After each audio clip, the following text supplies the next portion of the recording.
Okay, so the things I like in your setup are the following. Club face is squared up behind the center of the ball. That's perfect. Club and ball are pretty much middle of your stance, and for a 7-iron like that, perfect too. Alignment of your body, your feet, hips, and shoulders for the most part lined up perpendicular to the club face position, so it's also pretty good. And finally, grip, both hands working together pretty well as a unit. Things I would suggest we adjust, and we did there. Your feet got to be more shoulder width, not beyond that, so you want to narrow them up as you did. And that shaft angle, you can see you just got to drop your hands. If you lower your hands a bit, so the club head, it might even sit more in the heel of the club head, which is perfectly fine because you want the club position more just at your waist, right? And that'll keep your arms in a much more supple position. And then when you look from above, your hands will be under your chin as opposed to out in front where you're tight and disconnected. It's just you're relying on too much recovery and hand motion from that. And you sound like a busy man, so you're not hitting 1,000 balls a week, I wouldn't think, right?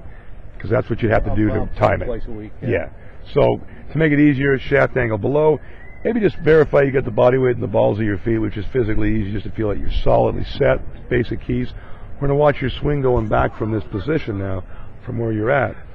You can see as you start the swing, the club's got to move up and away. See how your hands and wrists got to pick up the club? Right. Okay, because you're a little disconnected. So your hands start the swing, they pick up the club, then they rise the club up over your shoulders, so you get it in a good position. Look how your knees separate. Left knee pops out, right leg straightens, and there's a gap between your legs, because that's the only way that you can support yourself when you get too handsy, right? Okay. See how my legs are tighter? Not much movement there. That's just because of rotation.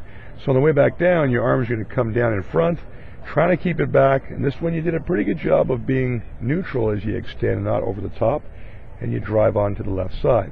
But even your follow-through is a little limited as well. So the positions I mentioned will let the club go back more directly back, the club head with a shoulder turn as you did, and pivot and fully finish your swing with less effort. Who wants to work harder if you have to? Okay? Power and control will be what you'll get.